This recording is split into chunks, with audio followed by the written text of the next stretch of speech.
Okay, so today just randomly I chose, okay, I'll watch season 1, episode 1 of The Sopranos. So I know the only thing I know about it is it's like a sort of blend between comedy and some sort of mafia type storyline. And so, I've heard very good things about it. I've never seen anything of it, so this could be a good one to do. And I'll try to talk a little bit less in this one, but it's hard for me to manage that because, again, my style would almost be more suited to pausing constantly and going on, because I like these sort of long form takes. I don't want to just, look, this character did this or that, but I'll try to see what I can do with it, and we'll do like the same sort of thing, watching Sopranos until I laugh, because it's supposed to be a comedy, or whatever, or if I have to laugh at least once per episode. I don't know what the format I could do with this one is, but let's just see what it's about. There's some kind of intro to it. We kind of have a bad glare too, so it's going to be hard for me to even see, but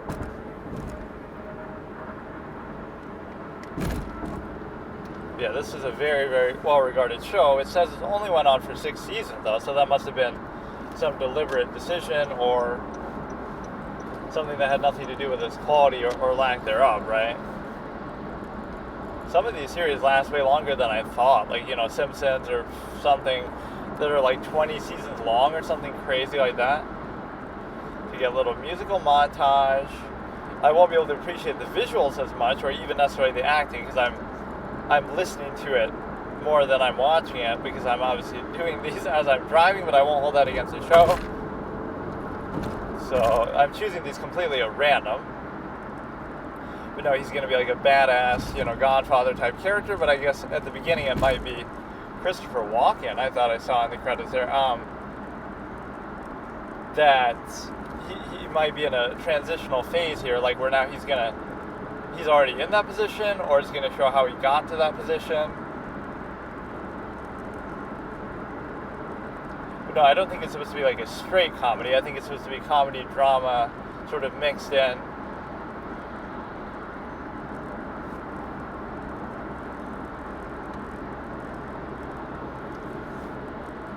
Sopranos with the little gun icon as the R. Nice.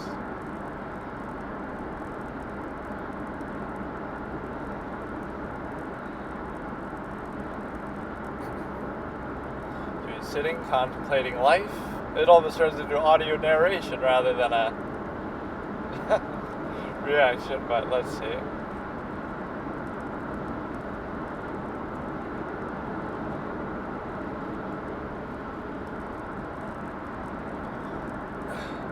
I think I at least know his first name is Tony Soprano. He's going in for some therapy session, and he'll give his backstory maybe.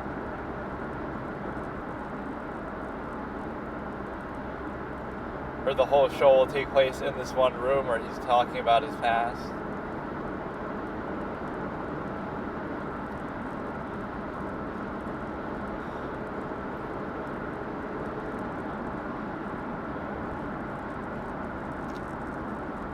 Or maybe he has to go to this meeting. He seems unhappy and unwilling to be there.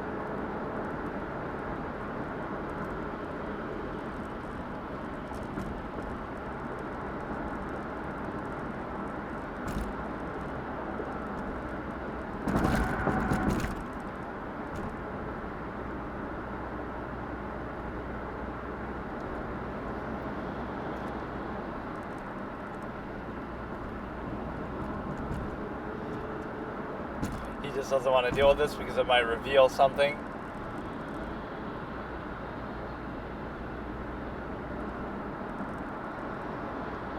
Waste management is his cover.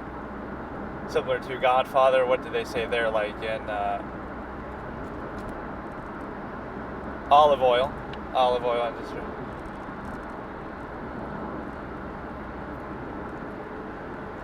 Could have been a hit attempt or something that he's trying to not admit to.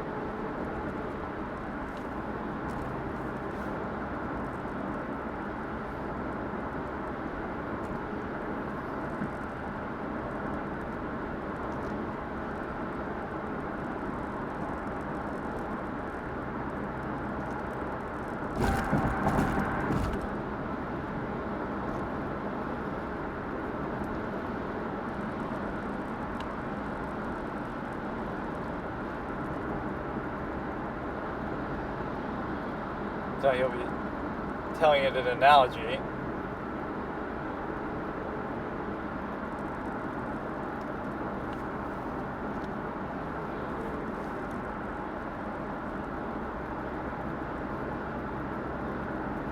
Like he'll analogize to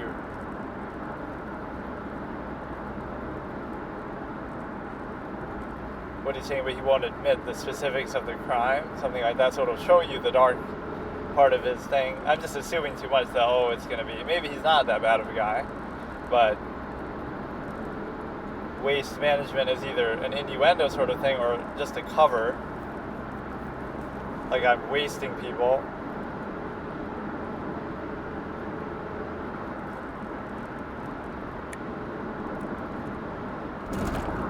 He has a really nice house.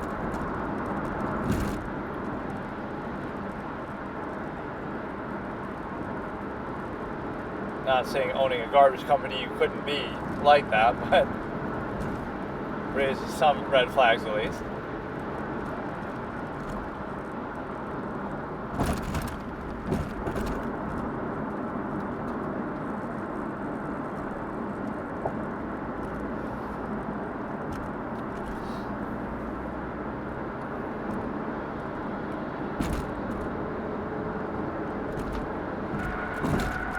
This will be an element that humanizes him a bit. He has a family, he has kids.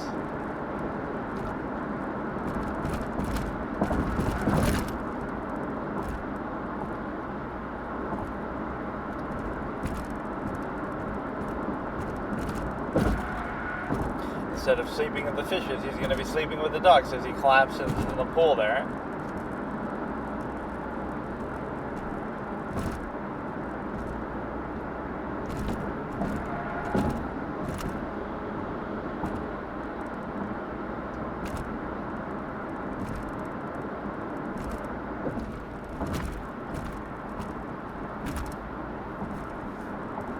It's going to be some kind of Modern Family type vibe, like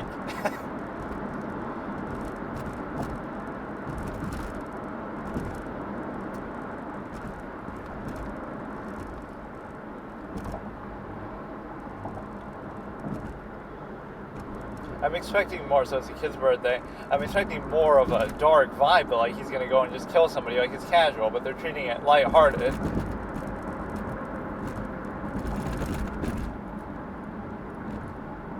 Anthony Jr., so they're about Tony.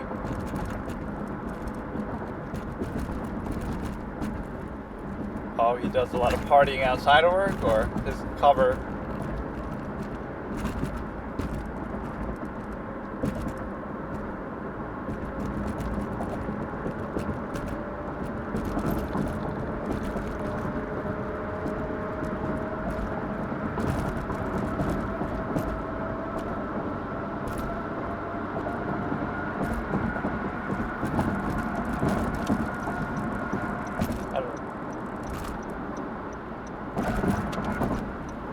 I don't know if they're speaking in code, or is how he's telling the story, or if they really are in waste management.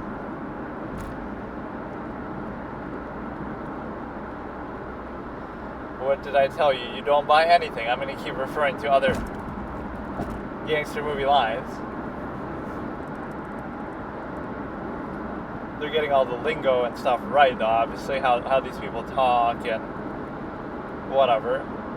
Just the cultural element is going to be pretty strong with this.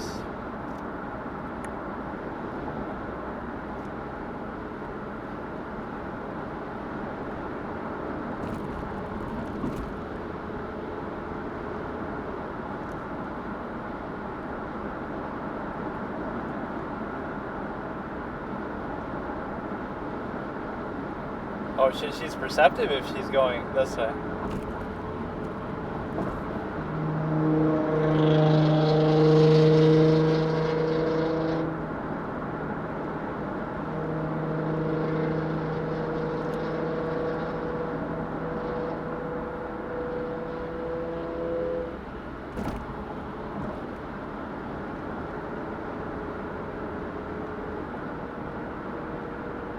I've never actually heard that in a story where they say it's not confidential.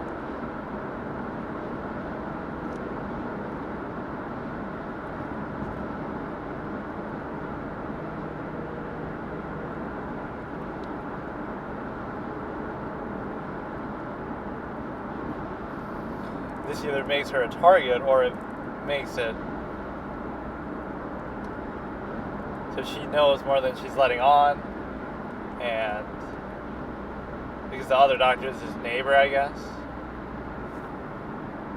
But then he would have been smart enough to know that maybe they talked or suspect something.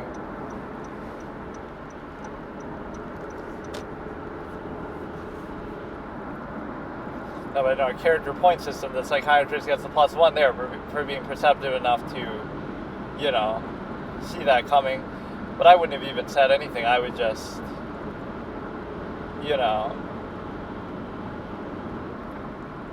just let him say what he's going to say. And I doubt he would have actually said it for real, too. So now we get to see what was happening.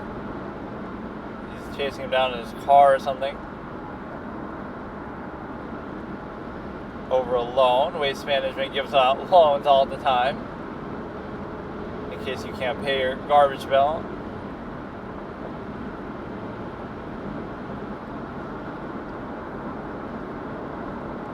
He's being very conspicuous about it, like he just runs him over and nobody can touch him. People can see him from the office. I'm going to take it very literally.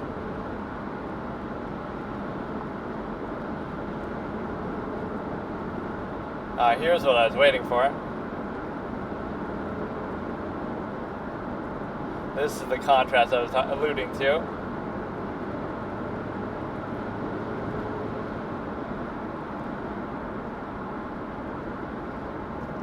But no, I'm going to look at it from a perspective like, how did they get away with this stuff so conspicuously?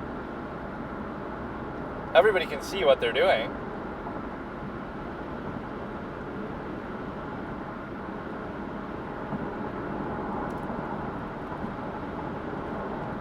You have a lot of witnesses who has some protection, but these are the kind of people who don't last in this business.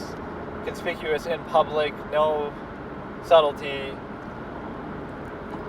He's not killing him at least, but I don't know. This is an ostentatious way of doing it.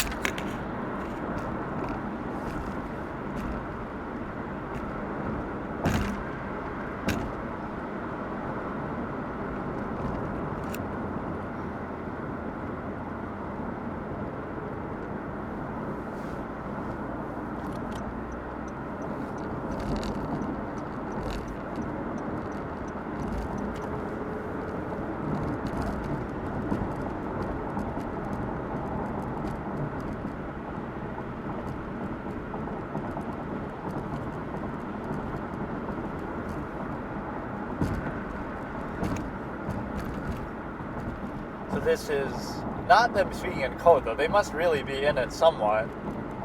I don't know. I'm going to keep wondering that. Is it a cover? Are they speaking in code for something else? Or is it...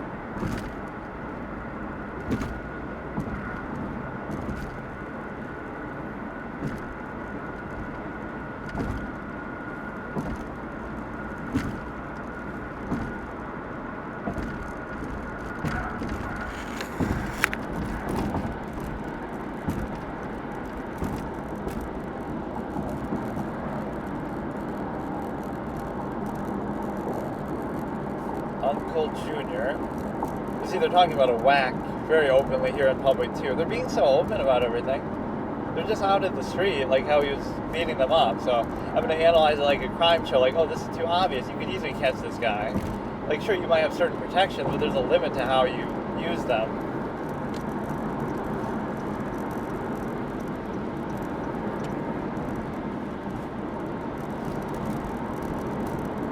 Uncle Junior.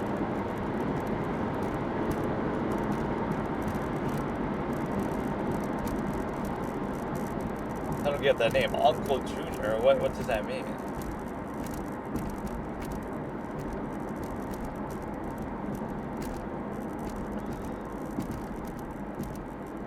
I'm getting more Goodfellas vibe than anything else here.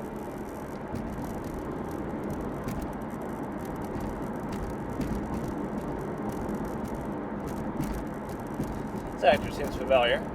This show's pretty old too. I don't know when exactly it came out, but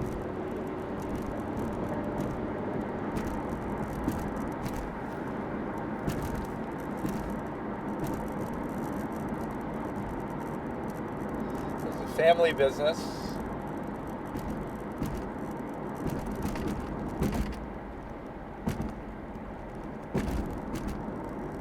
He's actually taking the psychiatry seriously, though, talking about his self-esteem and childhood traumas. He said, I would never make it big as an athlete. All these kind of genuine things. He's being partly genuine. Like what we're seeing in his flashback, you can take as true because he was beating the people up. But what he's saying is sort of sugarcoating it a little bit.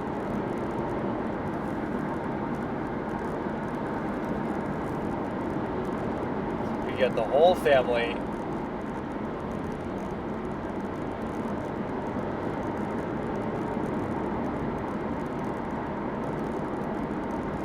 His mom's a little bit senile or dementia or something, doesn't remember who he is, or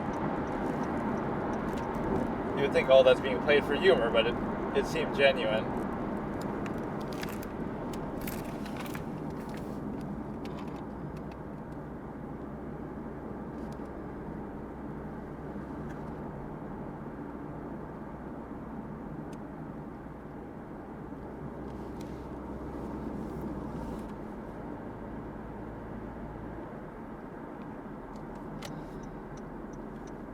I'll just say, if I was a cop, it'd be easy to catch this guy because he's pretty conspicuous. How he talks about things in the open, how he does crimes in the open. Also, if I was a rival gangster, he'd be easy to target through his family. So I'm just saying.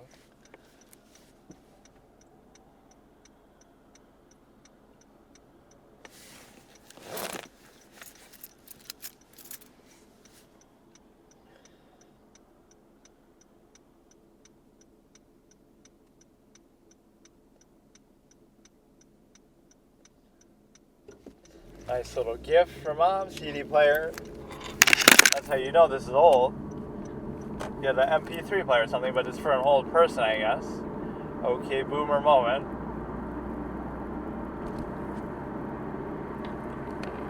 See, this is the whole humanizing element that they're trying to do. Oh, look, he's nice, and he has a family, and he's...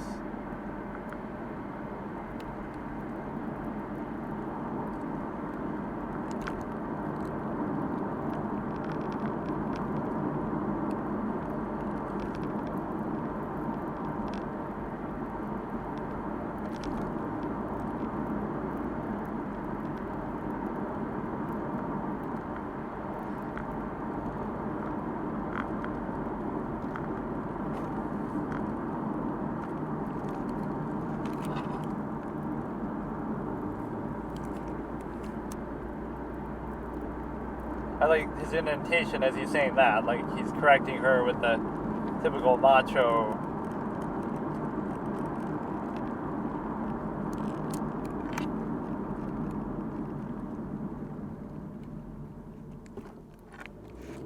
Oh, he has an incentive though. He's exploiting her influence over her.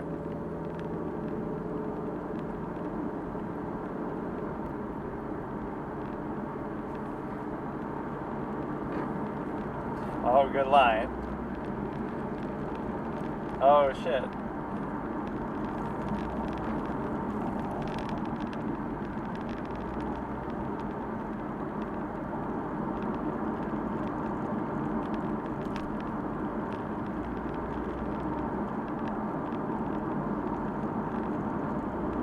Yeah, I'd be very... You're supposed to, like I said, humanize, but I don't sympathize with a lot of what they're doing here. It's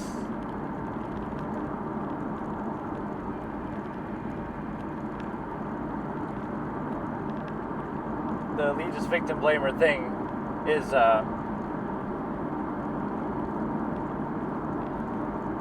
no elitist victim blamer sympathy for you. Like Hitler had a family too. I don't give a shit, dude. You're still a criminal. You're still a degenerate.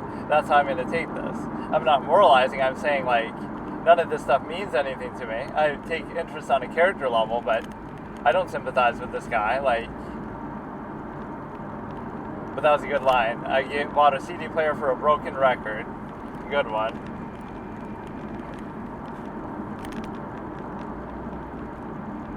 He's obsessed with the ducks. Nice. That's almost like one of those cartoon moments, like Scarface watching cartoons.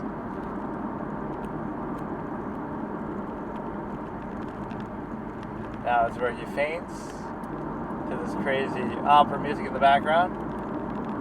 From all the stress of being a degenerate mobster, you get what you deserve. Like in all those movies, oh shit, there's a fire starting on the barbecue. You know, in The Godfather itself, in Goodfellas and Scarface, I don't sympathize with any of these people, really. They're all criminals. Like, The Godfather at least had some principles to him compared to the other ones. Scarface was in it just for the exuberance of it.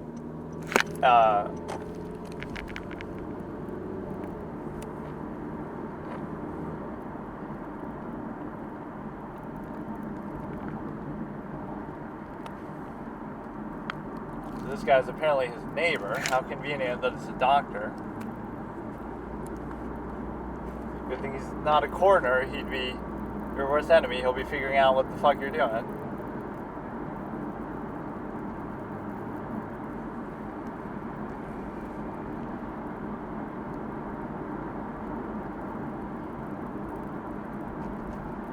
We got crime count 1, just him beating them up. So I'll keep track of that. How many crimes we see him commit. Talking about whacking somebody, Uncle Junior whacking somebody at the club or something out in the open.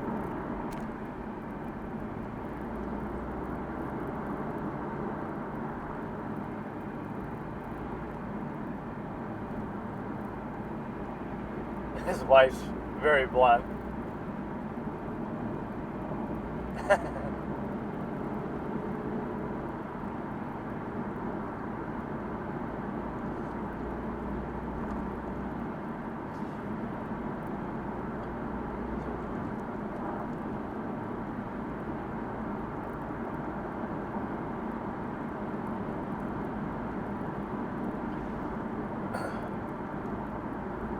Very blunt and to the point here. Typical mobster's wife. What's Henry Hill's wife's name? Maybe some comparison there. Karen. Okay, Karen. The original Karen.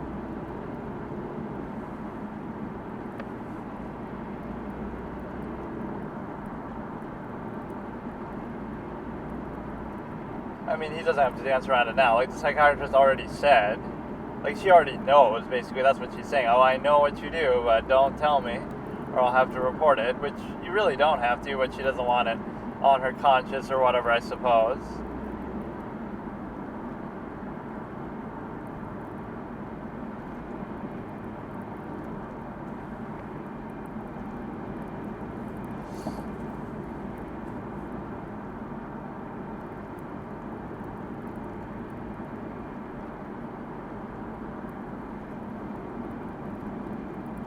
It's always hard at the beginning of these series because they're going to introduce so many characters.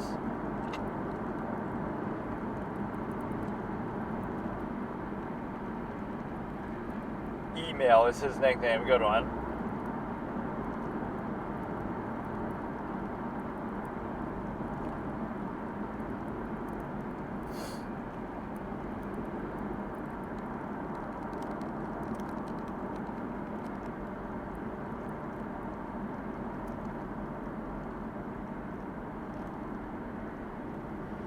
Right down to business. All these people trying to be friendly.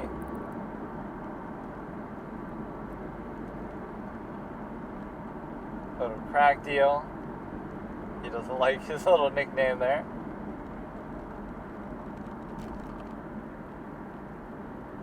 What? He's doing the deal and you waste the coke in the process by killing him there. I don't really understand why though exactly. Just because you didn't appreciate your friendliness, or there's obviously something else going on, but...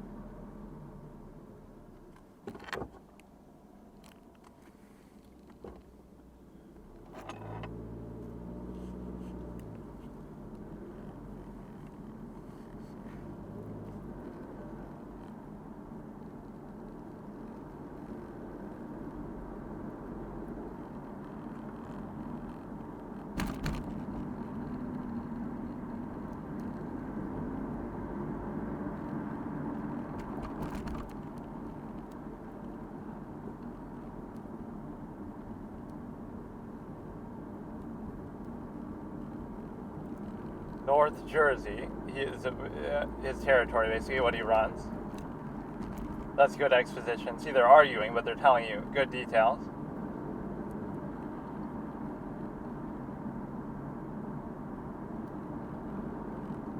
So his objection isn't to killing the... Yeah, Godfather 2, better than Part 1.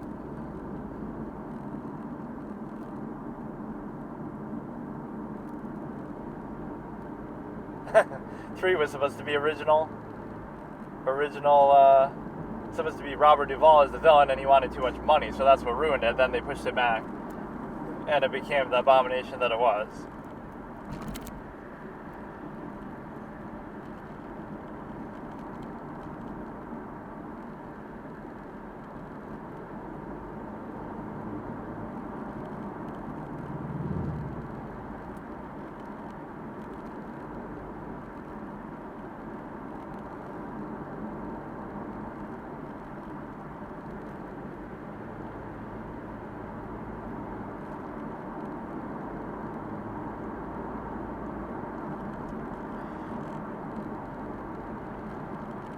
All this family drama is gonna get, I don't know, it's gonna be the contrast, right? We're supposed to find this funny and cute and humanizing, and then we're supposed to be shocked by the killings and stuff.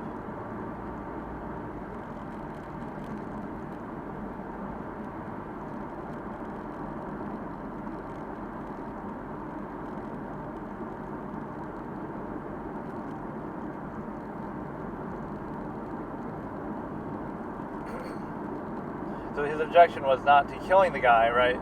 That his uncle, just where he's doing it. I think that was the point of the argument.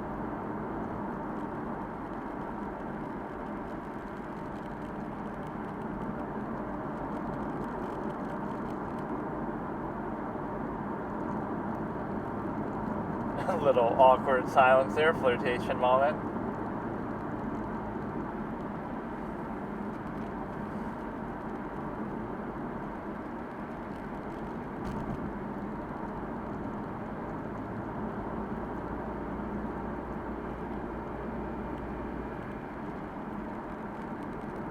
Back in my day, we used to just deal with our problems, right? This is exactly what I say.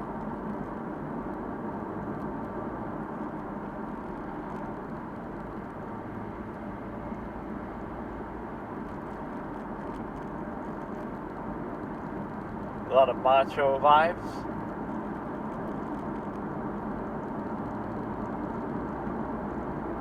Toxic masculinity. Sopranos episode 1 has a toxic masculinity moment. You can upload that whole segment as it.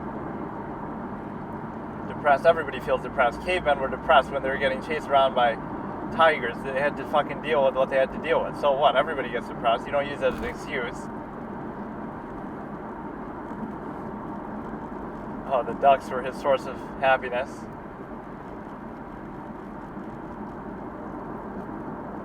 Don't blame the ducks. It's not the ducks' fault. Oh, you don't want to talk about the ducks. These are the little things in life that you appreciate. Scarface watching cartoons, things like that. You could have all the money in the world, the criminal empire.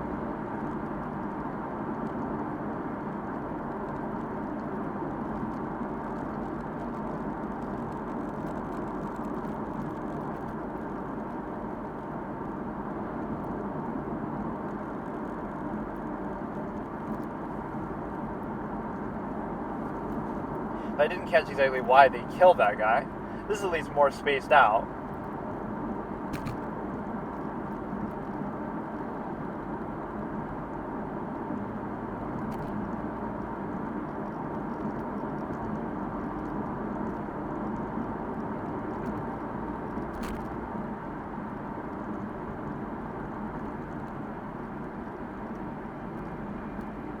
They're trying a little too hard to quotes.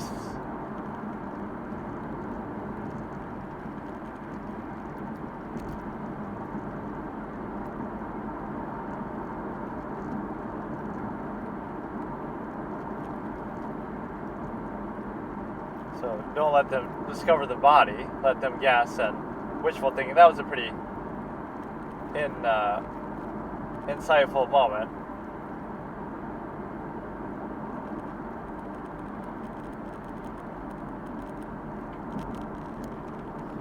Better to keep them guessing and hopeful than to let them know for sure.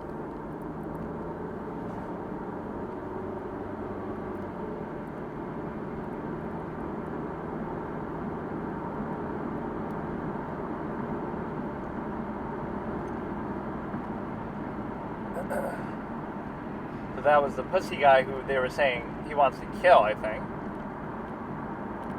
The uncle. You know, it's hard to process all these names.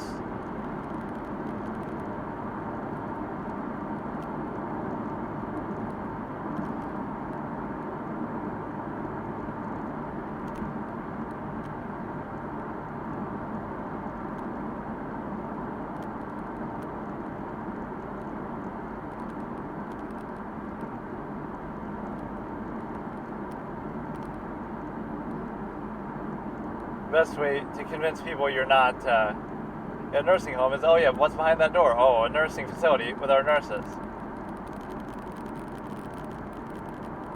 Oh, did he pass out again? Through the stress of dealing with his mom in the nursing home now. Don't blame the ducks. He's back with the psychiatrist again.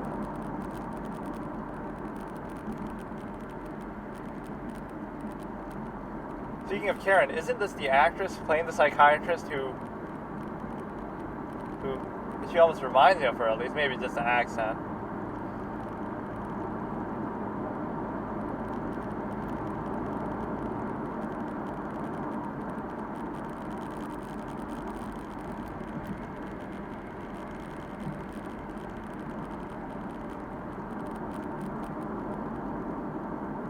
Everybody loves you when you're gone. Sentiments.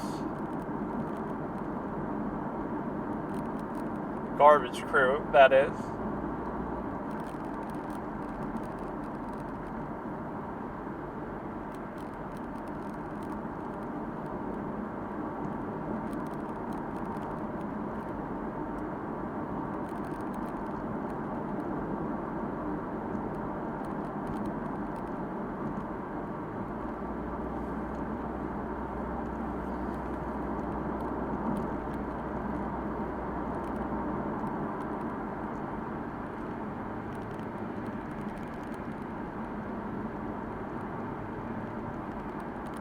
Rico Sanchez squeezing a garbage business. Now he's being transparent.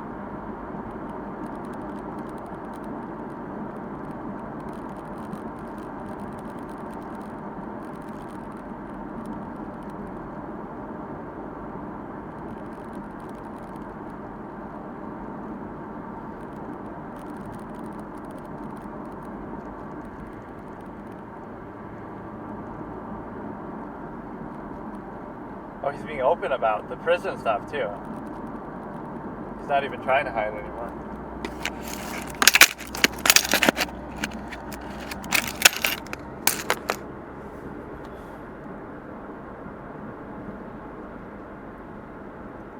No, she was pretty open about.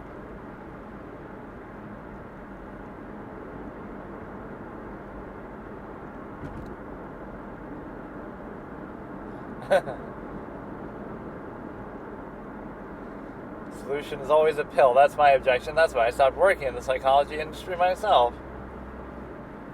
One of my many past interests.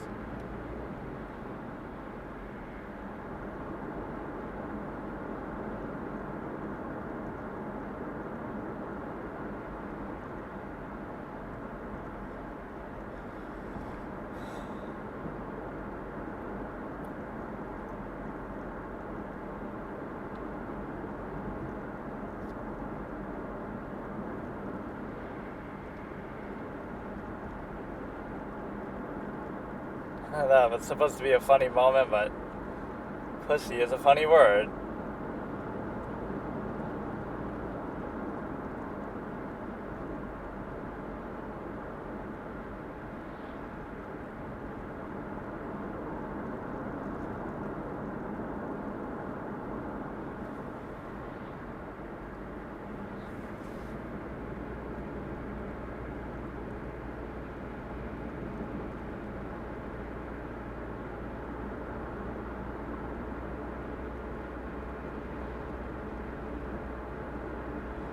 Silvio.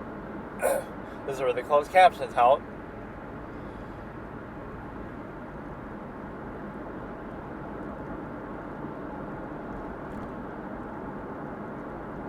Interesting strategy.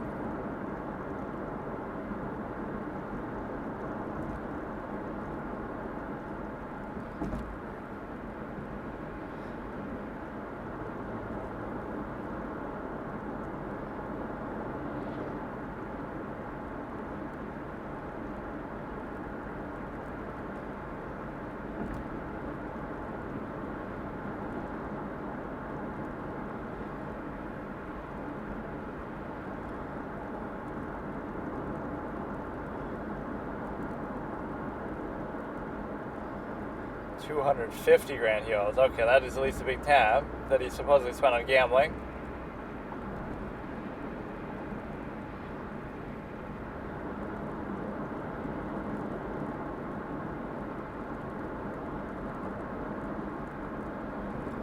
Oh, so they legitimately were in garbage, though. And of course, there's always a front like that either, whatever, like olive oil, I keep bringing up.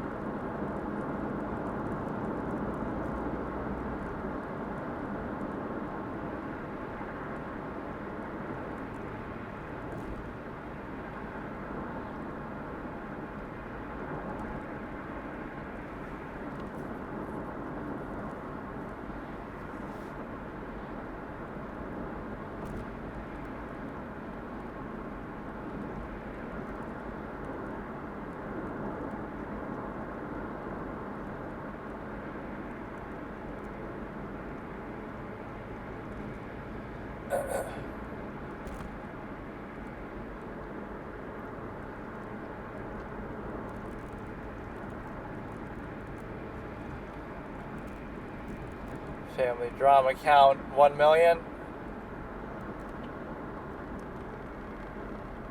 Maybe she learned it from her father.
He's trying to send him out of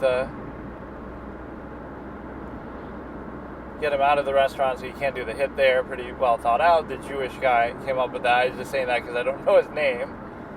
Not because I look at people in terms of such superficial things. I wonder if the psychiatrist thing's going to be a recurring thing throughout every episode. He seems to like it there.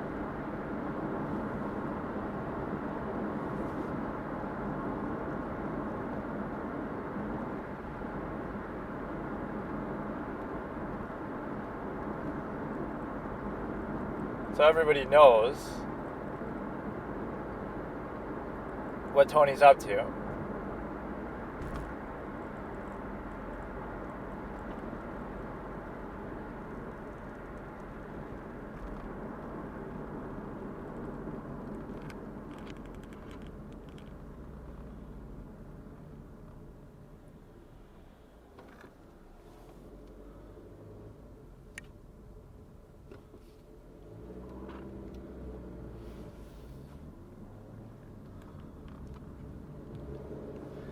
But the thing is, he's still doing you a favor. Like, he wants to get you out of there so the hit doesn't take place. So even though the wife is right, it's like, whatever.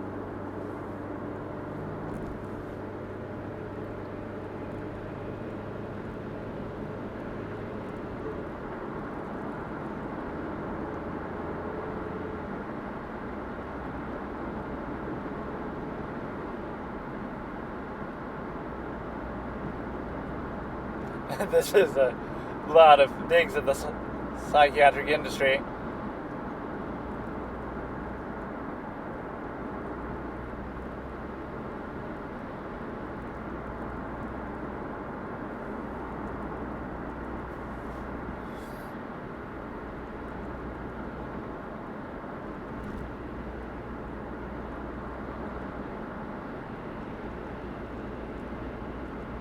Now they're going to thread him over the side of the rocks or something.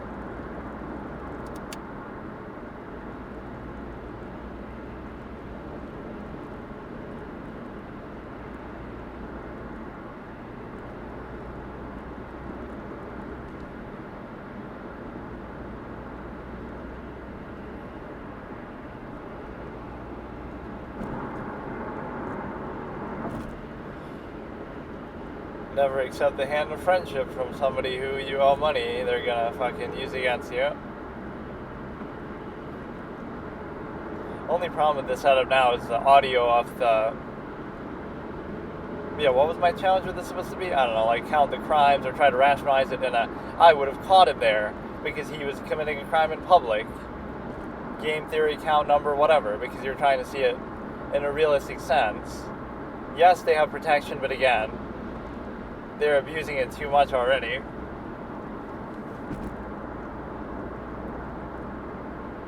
Maybe the rule is when you kill somebody, it has to be inconspicuous. When you beat somebody up, it's okay, because you just broke his leg or something, which is still a crime, but...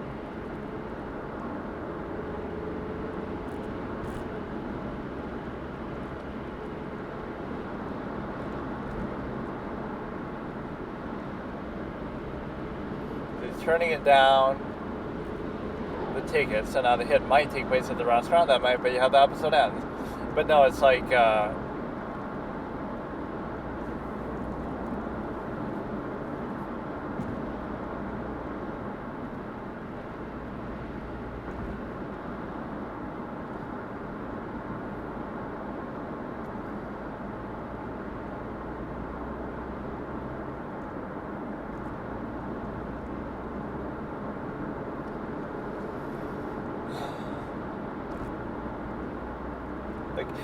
turn this into a detective show, and now you're trying to catch this guy, but you have to do it in some more complicated way. I want to see what leverage he has over people, though.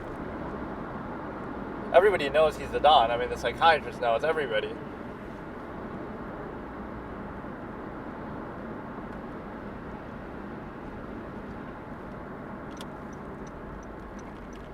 Everybody's like half scared and half trying to impress him. It's just, you never want to be a figure like this. It's too easy. How hard would it be to just kill this guy?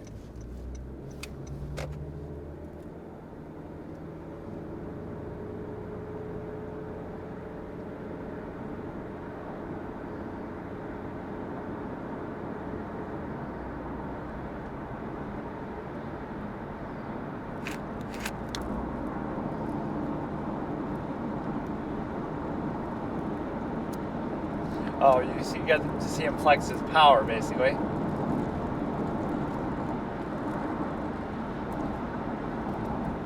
The perks of, whatever, being friends with the dude. The Don, they call him explicitly.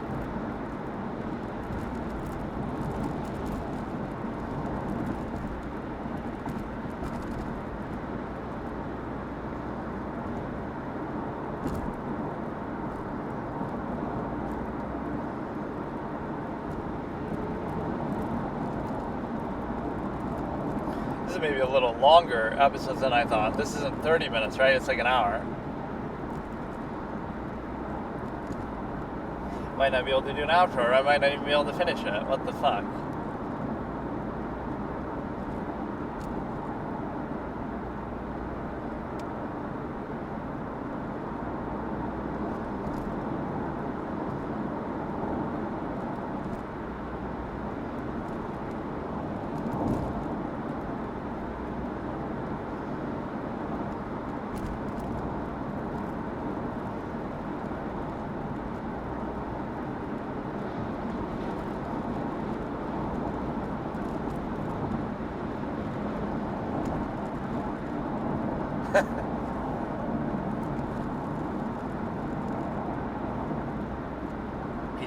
cheating on her, or he's been doing something. Oh, that's no big thing to admit.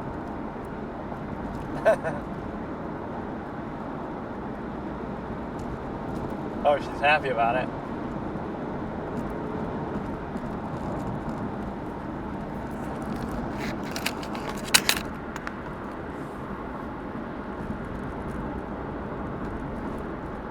Or that's like a recurring joke. People mispronouncing names or misquoting things. Oh, he's like, it's like a macho like, he's more worried about this than he would be admitting to killing somebody.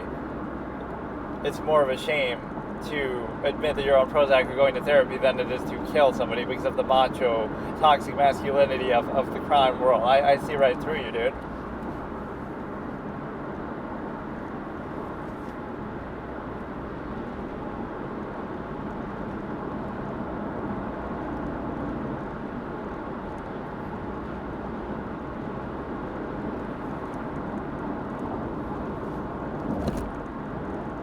Him. She thinks it's a him.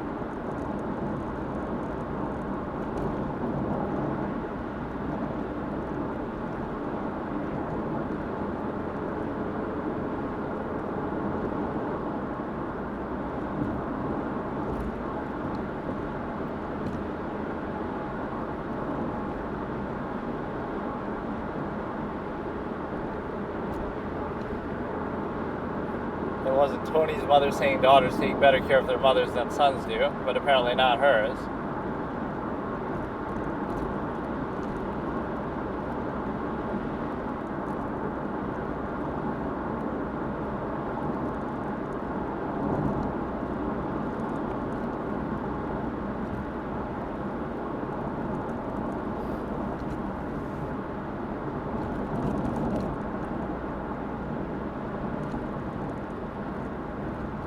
And everybody like knows about it too, I guess within his circle, but still like, oh, we're gonna kill this little pussy guy, and it's like, you don't think you would see it coming then? Everybody seems to know.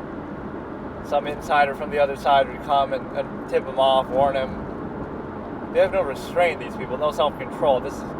You never last. Those who abuse their power don't keep it for very long. Some expression like that, I would say.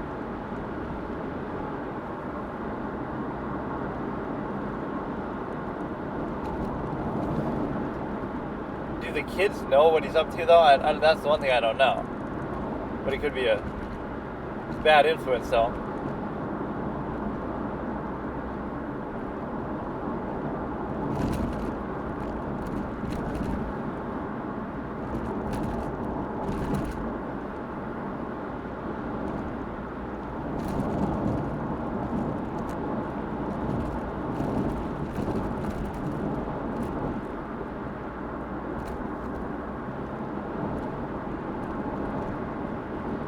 Going to the church now to ask for forgiveness. He's going down every angle, every cliche.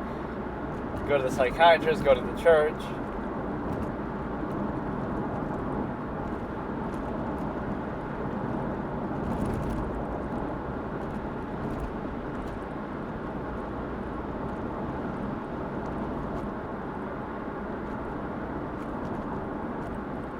We want you to grow up and not be a degenerate mobster.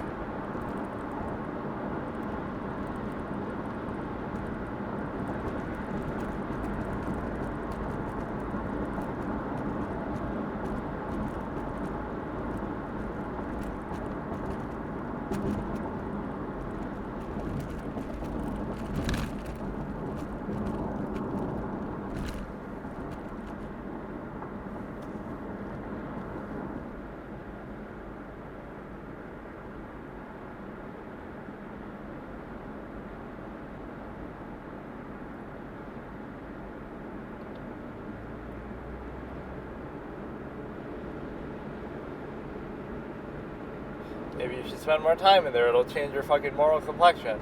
Not that you should be so weak-minded as to need religion to do that, but just follow the golden rule. I'm going to be shitting all over him for this reason, but doesn't mean I don't like him as a character. The characters are interesting, but it seems good, but I mean, it doesn't like blow me away, right? You go in sometimes with an unfair expectation. It was a good first episode, but not like mind-blowing as we see an explosion. It's not that, what we just saw. But this must be the pussy guy who's dead.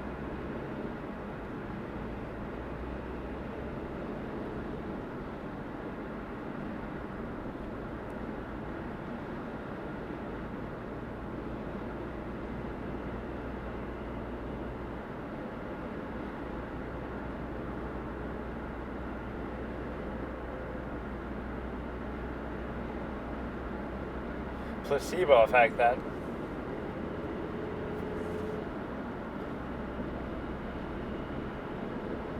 It is that actress, isn't it?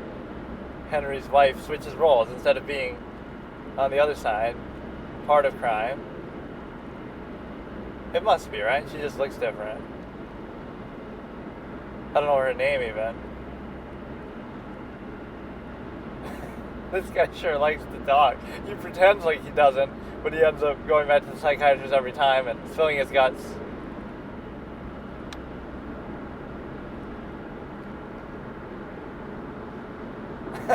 Fuck. Psychology expert analyzes Tony Soprano's dream. Fuck. You have some trouble in the bedroom?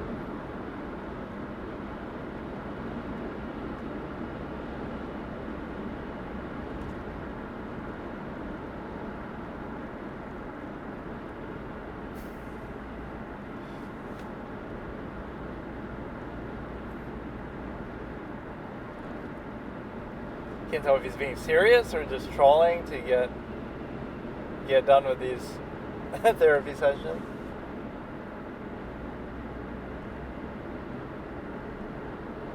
Like a duck.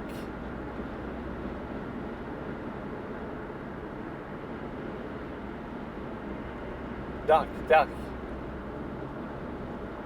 Oh, he's trying to blame everything on ducks. That triggered him last time, though. He laughed when he talked shit about the duck. No, they're good, though. Oh, shit. It's a good tie-in. Get more ducks to go.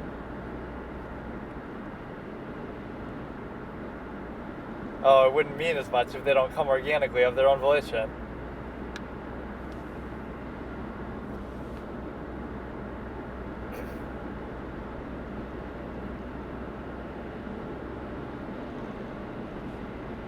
Affects you this much. Mom boss crying in episode 1. You're a fucking pushover, dude. Yeah, show this video to you. You could have dirt over Tony Soprano. If you're the psychiatrist, take a video of this, and this will ruin his whole reputation. Nobody will take him seriously now. I'm crying over fucking ducks, The Godfather. What a loser. Where's your macho masculinity now? Fuck you.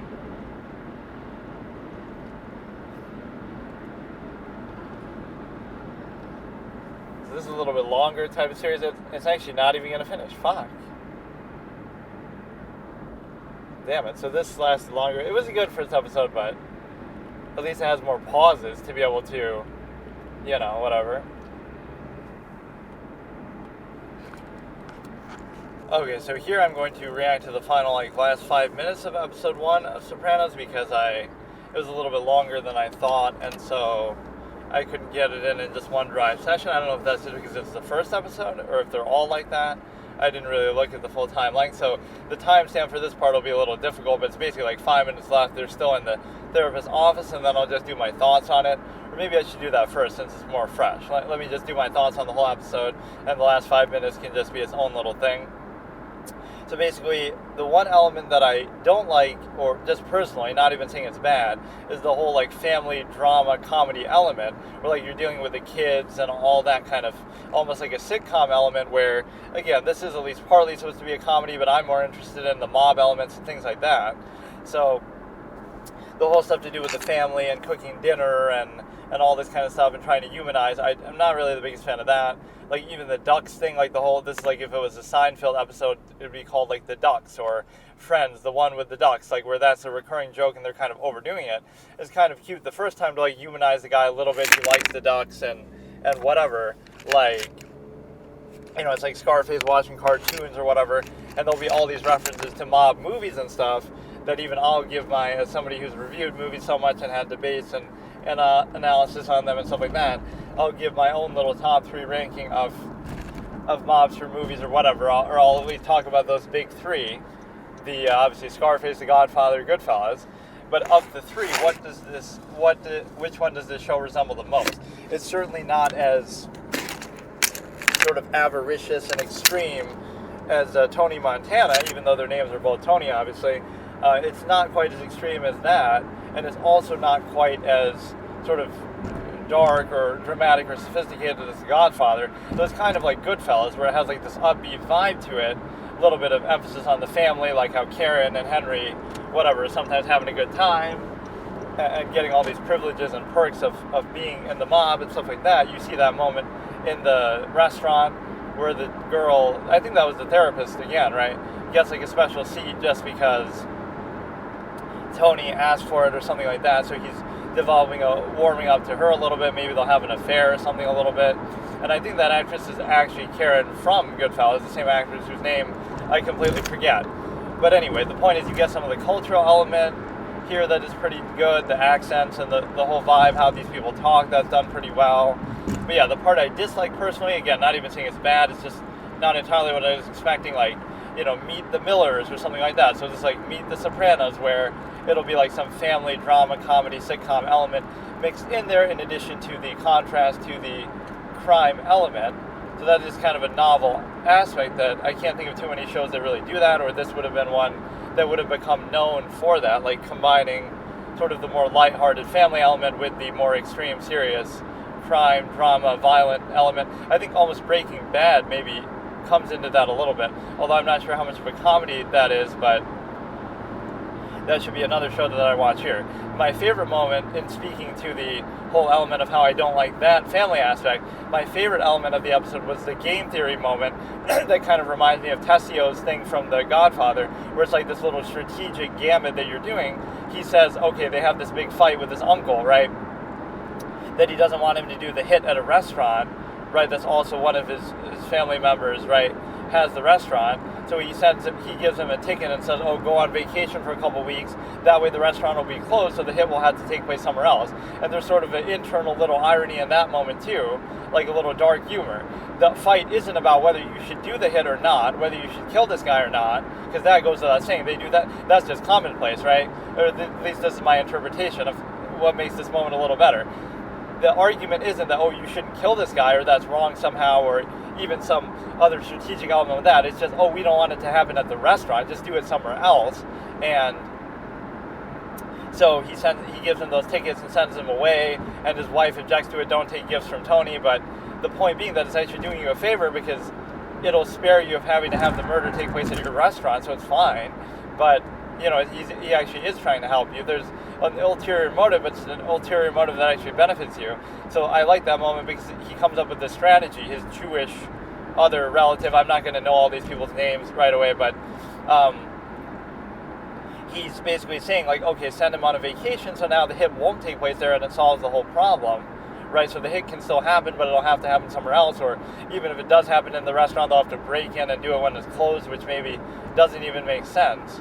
So that's a good diplomatic way to do it, where you're not completely spiting the uncle who's doing the killing. Is just, oh, happenstance, he happens to be on vacation, so I guess you'll have to do it somewhere else. So it keeps everybody happy. So that was a good strategic moment, that those are the kind of things that I really like.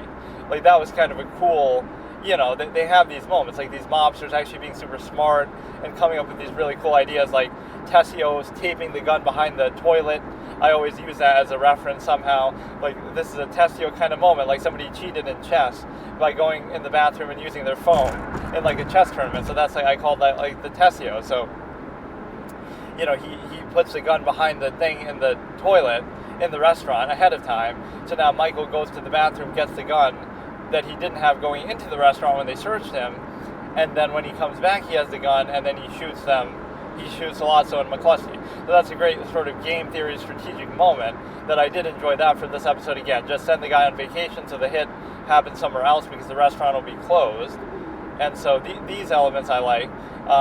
what else was I doing with it? I was doing like some elitist victim blamer thing where I don't feel bad for the guy. He's doing these things conspicuously in public. So I'm almost looking at it like a detective show. Like if I was trying to catch this guy, it'd be so easy. He's beating these people up in public, or, he's not being subtle enough. Or even if I was trying to sympathize with him, like again, trying to humanize him with the ducks and all that, it's cute the first time, but then they're sort of beating like a dead horse a little bit too much, where it's not really funny. They've brought up the ducks like 5 or 6 times. It's just too much for one thing. It's like some recurring joke that they're overusing, and then the other element has to do with the fact that, again, I like looking at it from a perspective that, it doesn't seem like it'd be that hard to catch this guy if I was the police. It doesn't seem like it'd be that hard to kill this guy if I was a rival gangster. It also wouldn't be that hard to hold his family hostage. So these are all things that might happen later. He's very connected to his family, so if you want to get to him, it wouldn't be that hard, actually. And so, yes, he's respected and he has a lot of power, but he's also just like a regular guy talking about crimes on the street, talking about a hit with his buddies outside a restaurant. Like, so I don't feel that intimidated by this guy or that impressed that, like, oh, he's really that smart. The other guy was smart who came up with the plan, sent him away. But, I'm not that impressed by his whole vibe. Like, anytime he could just get killed by a rival gang, anytime he could just get caught, he's making this too obvious. Yes, you have certain protections, but again, if you abuse them this conspicuously, this easily, this early, this is our first impression that he's beating some guy up, hitting him with his car. You know what I mean? Like, it's not really all that impressive. So that's just my vibe. I'm going to be looking at it almost like from a detective perspective. Like, oh, if I was on this guy's case, it'd be interesting if there was a character like that. But I kind of doubt it, because they would just end up dead then. That's the whole point of their power. And the whole garbage industry thing that they keep talking about was not even innuendo. It was actually for real that they were. At one point in the garbage was our bread and butter. And there were a couple, humor attempts, like little pussy, big pussy type thing. Oh shit, we got some traffic here. Little pussy, big pussy, that's my pussy, kind of saying like whether you were going to kill him or not. That's just their nicknames, of the way they said that was supposed to be funny. And then obviously, just the element with, like garbage was our bread and butter. That was kind of a funny line, the way he said that. Some younger kids, so they killed somebody, but that wasn't the one that they're talking about. The kid, so I didn't really fully understand what was happening there. This is one sort of downside of watching it while driving, because it's really hard for me to keep up with stuff like that. But they killed somebody, and there was another game theory moment here, actually. See, these are the moments that I'm actually appreciating, that maybe, as much as I'm not a biggest fan of the comedy, I'm not even saying it's bad. It's just, it could have been because this traffic, because of the solar eclipse, like a lot of people came from out of town to see it here. Where I live was apparently a good place to see it, and of course I didn't really give a shit about it. But the element here is, these are the two game theory moments that were good. And again, the comedy moments, like the ducks, they push a little bit too much. That it's not even bad, but they kind of overdo it. And then the second element of comedy was some of the language little jokes, which again, they're okay, but they're not really anything mind-blowing, like talking about little pussy, big pussy, my pussy, killing pussy, whatever, right? That scene. And then also the garbage one stood out to me. Garbage is our bread and butter, and just talking about garbage as what seems like innuendo, but then it's not, and it's actually something that they used to do, but now they have to do crime, I guess. I don't fully understand the switch, but it's also like a front that they use, and it could maybe, how he's talking to the therapist, using garbage as the example, but then in the second meeting with the therapist, he starts to actually open up a little more about crime, like he's not even trying to hide it anymore. So this therapist might become a big recurring character. And so the other element beyond that is the fact that, okay, those are the comedy elements. And again, don't let my preference against that hold it against the show. Like, it doesn't mean it's bad. It's just maybe not what I was expecting or wanting. And again, the family drama, I will criticize a little bit that element is going to leave me a little bit cold, that I just don't care that much about it. But and I certainly don't sympathize with, oh, he's a family man and he's playing with his ducks. Like, he's still a degenerate mobster hitting somebody with his car. So I'm being very harsh, elitist in that sense. And then also pointing out the detective element. He could be easy to catch. He could be easy to kill if I was a rival. So I'm looking at it from each of those perspectives. And then finally, the part that I do like is the game theory element. So number one there is, again, send the guy away.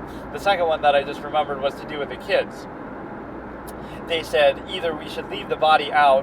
One of them was saying we should leave the body out to almost send a message so they can see it, but then it'll make it easier for us to get caught or something.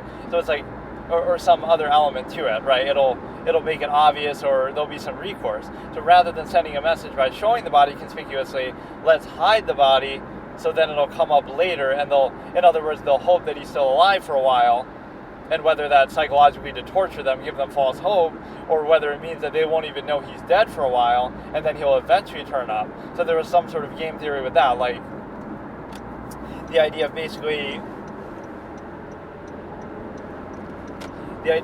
doing it to dispose of the body. Like, would we leave it in a spot where we know it can be found, that we want them to find it, we're going to stick it to them and send them a message? Or are we going to instead show some discipline and say, well, we'll let it turn up later, hide it somewhere, and then, the cops won't be looking, the family will still be holding out false hope, they'll be looking for him alive, not for him dead. So that element showed a certain maturity in game theory. So let's actually watch here. Whatever, it should resume from where I was. I'm not going to know the exact timestamp, but it's roughly 5 minutes left as they're still talking in the therapist's office about the ducks and just how big of an emotional impact that had on him. And this whole landscape element is very irritating, and it's fucking with my whole thing, actually. So this is great to do while driving. I don't know what's going on, actually. I can't even see it. He's afraid of losing his family, full of dread about.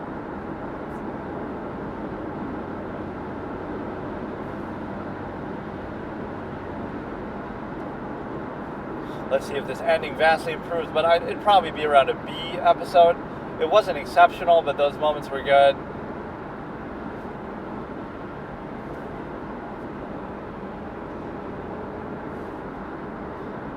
There's like something on my screen that's blocking it, so I can't even see, but... Okay. Whatever. I'm not going to watch it like this, because even though it's like 5 minutes, my screen's fucked up, I'll have to pull over. I love these elements. Like, the fact that it has to go landscape. Like, why not? Why shouldn't I be able to watch it, even if it's like half the screen? Like how YouTube shows it, and other elements like this. It's so fucking dumb. Like, I had it ready, all I had to do was hit play, but now it has to fuck up in some other way. And we only have 5 minutes to watch, so I didn't want to watch like a full thing. And again, I don't know if the length of this is going to really match with that, but...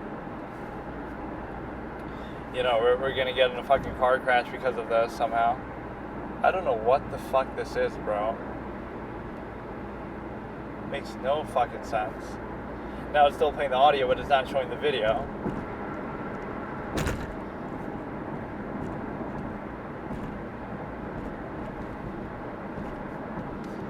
Okay, whatever. I'll pull over later. But yeah, it was generally a good episode. That is kind of triggering, actually.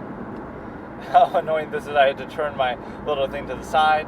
But yeah, it seems good. I don't know. I kind of almost just want to watch a lot of first episodes and then decide which one's the best. Like, whichever one gets like an A+ rating, that'll be the show I actually watch. Because like, I didn't dislike it, but you know what it is? Partly is just the element of expectation. You go in with such a high, overblown expectation that... you hear such positive things about it. It's such a great show. It's based on the first episode, I'd say it's good and it has promise, but it didn't blow me away, and you shouldn't expect to be blown away. But yeah, it was good. It's just, honestly, I'd say maybe it's not my style enough, because I would want it to be more serious and more focused on those elements. But again, you can see how I appreciate this is the kind of analysis that you need, the game theory analysis. Nobody's really probably thinking about it like that, but there's always some interest and element in that, where it's more than just, just a couple of jokes and then a couple, crimes being committed. There is some interest in that.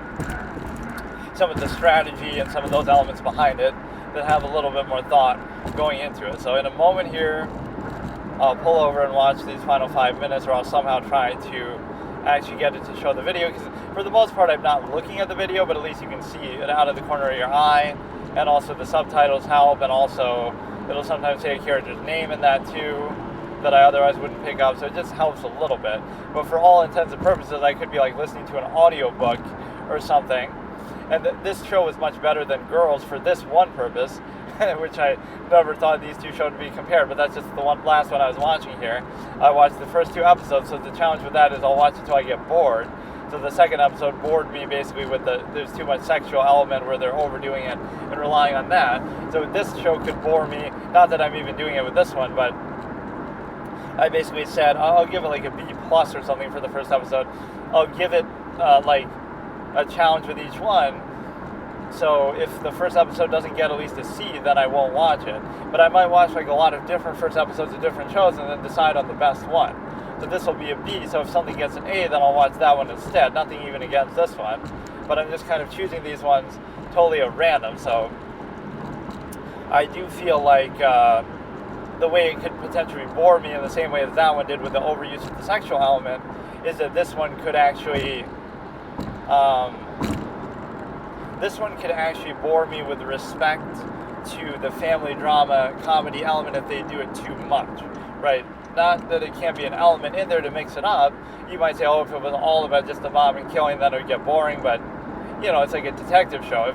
If that's all about committing crimes and that, they can still have some good character interactions and romance and other things going on around the office, but, you know, it's still ultimately about solving crimes every episode, so this could still ultimately be about some kind of mob thing going on and different dynamics to do with that, so it could be very interesting.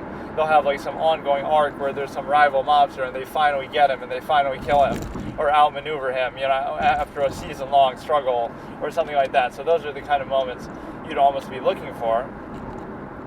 And so they could be setting up kind of rivalry, somebody's riding up the ranks, somebody saves you at the last moment that you least expect, all these kind of different things. But just on a sympathetic level, that one aspect doesn't work with me in terms of,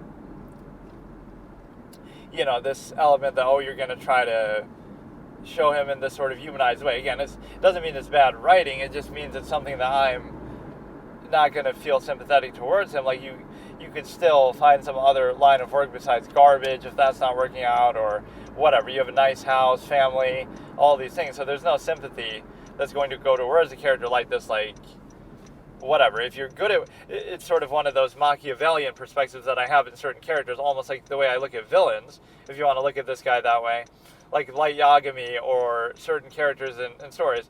It's not a moral argument, it's an ability argument. So like, they've gone down a certain path and they've decided that, so they're going to be a criminal, they're going to be a mobster, they're going to be killing people, whatever, right? And so if you're going to do that, then I measure you just how good are you at it. So are you good enough to get away? And that's why I bring up how conspicuous that one moment is. Like, sure, you can get away with that sometimes, but there's going to be times where you can't. And so the point being that it's all about ability. If you're good enough to get away, then I respect that. Like, oh, wow, you're smart. You did this gambit. You did this plan. And you got away with this thing. Like, Light Yagami is a great example, right? It's not about, oh, I'm rooting for him or against him because, oh, what he's doing is right or wrong, right? I set that to the side with a character like that and say, okay, show me your ability. If you're smart enough to get away, then there you go, right? I respect that element. So I often do look at villains that way. I measure them by ability, not by morality, because you already know, right? It's a moot point. Like, okay, you might decide what they're doing is wrong, but I don't care about that in the story. Like, now I want to see, are you good enough to actually catch me? If you're a detective, you're L, are you good enough to stop me if you're one of the heroes, whatever, right? So that's the way I measure it. Like, King Bradley, like in Full Metal Alchemist, are you good enough to beat him in combat because he's just so strong? Like, so you're measuring them in a different way that I respect, sort of either their tenacity, their determination, their intelligence, their capability, their strength. You can respect it on that basis. So now that's the real, it's almost like Darwinism where the strongest will survive. It doesn't matter about who you think is right or wrong or the morals of it. It was the same thing here. Like, as long as you're good enough to get away with what you're doing, fine, I'll respect it. But then if you get caught, I'm not going to feel bad for you. Like, oh, fuck. So you got outmaneuvered by the police or you got outmaneuvered by a rival gang, right? So be it. The same way that you were fucking around with other people, they'll fuck around with you. So it's not even karmic justice. It's just the same process. Like, you're doing it, so don't complain if it gets done to you. If you wait, one day somebody just shoots you on the street and they do a hit on the big boss Tony Soprano, which again seems like it'd be incredibly easy to do, right? Like, you might think, oh, they'd be afraid, but send some expendable pawn, some young kid like the kid who was killing the other guy, right, where they were talking about burying the body or whatever. Send somebody explosible like that and just shoot the guy on the street. There you go, he's gone. Your big rival mobster is gone. Like, there's no protection against that, it feels like, in a day-to-day sense that you couldn't just do that. Again, somebody of stature is not going to do it, or if they find out who's behind it, then it'll start a whole war. But you know what I mean? Like, it doesn't feel like it's that big of a deal, because it doesn't really feel like anything would be stopping him from doing that. You could say that's always the case, but, you know, I'm not getting the vibe of bodyguards and this and that. If you like, this is the absolutist killer little vibe that I always would bring up in stories. Like, if somebody really wants to do something, they'll just, you know, you'll never see it coming. They'll just do it quietly. They won't have an argument with you. Or like the line from Goodfellas, speaking of that again, is, you know, they come as your friends. They come as your best. They come with a smile on their face when they come to kill you. You'd never see it coming. So it's like, or at least Henry was perceptive enough there to see through that scenario. But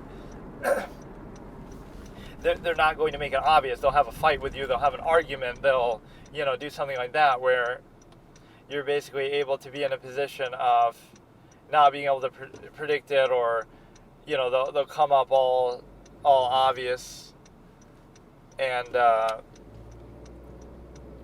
you know, they'll come up with some malicious intent in their eyes, like Lorelai from fucking The Mentalist, where she walks up with a gun in her hand very conspicuously. No, they'll do it very unexpectedly. They'll get you in your sleep.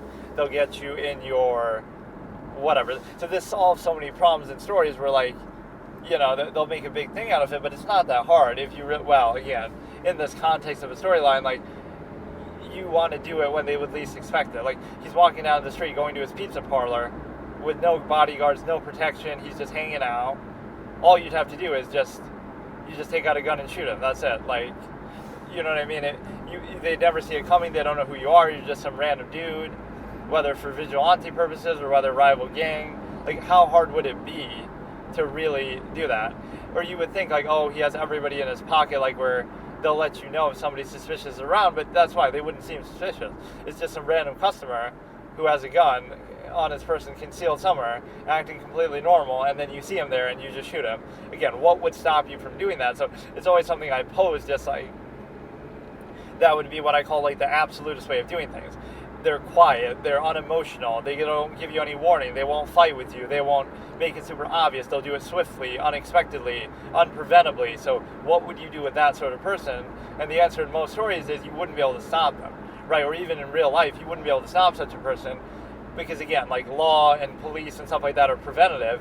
Even your bodyguards and other mafioso people are going to be preventative in the sense that, like, you know, once you suspect something, but they won't give you a reason to do it, right? Like, it'll just be some random person that shows no emotion, no expression, no sign, no animosity, no argument. They're just cold, they're unemotional, they're calm, they're normal, and they just do it, right? That's it. If you truly want to do it, you can. So that would be a particular vibe that I sometimes refer to. And so let's rank those three movies, right? Like, Godfather 1, Goodfellas 2, Scarface 3. But I have, over the years, ended up debating with people and defending Scarface, that they feel like, oh, it's just this exuberant, ostentatious thing. Or like, oh, this guy's just crazy and whatever, avaricious, and there's no other depth to it. But I do feel like it's a really good character study where, you know, he goes all in one direction, and he's so much, like, in other words, the same way that he gets off the boat, he's the same guy at the end as he is at the beginning. Right, and so it'd be hard to argue. I think I talked about this in some other, maybe the last episode or something. It'd be hard to argue to him, oh, what you're doing is wrong at the end, even if it gets him killed, as it would be at the beginning. Like, oh, you're headstrong, you're whatever, right? Hot-headed, but you can't argue that to him because it got him where he is. So the same reason why he's at the top and he's so successful, to the extent that he has nice house and wife and this and that, what got him there is the same headstrong, hot-headed mentality. So now you can't say, like, he would have just been some random guy on the street then if it wasn't for that, right? And that's how he'd view it too. So what made him successful was also what brings him down. So it's just that character study is so strong, and it's like, I don't know, it doesn't have, like, eloquent dialogue or anything like that, but on that level that it does work, it works extremely well, and it seems deliberate. There are some deeper themes to it, like where, you know, it's just, you know, he has certain principles where he didn't want to kill the kid, and so then that's what makes him fall out with Sosa. So it's like, it's hard to explain, but he's like one of those characters he has like a certain code and he has a certain way of doing things, and that's it. Like he's a one note kind of guy, but it's so extreme and so effective that you almost can't question it, or at least it works for him.